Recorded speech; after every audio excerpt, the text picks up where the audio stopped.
दुआरे पर पनामा लगैल जी दादा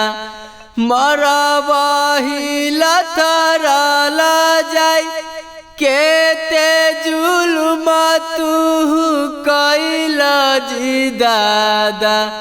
खोजी अइल सामल जमाई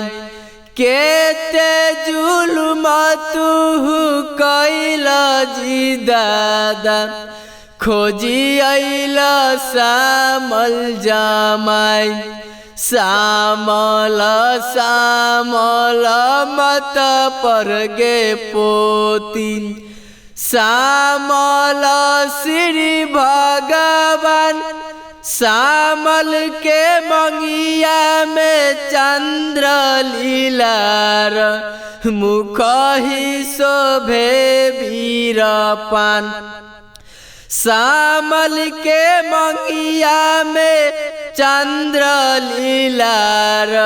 मुख ही शोभे वीरपान।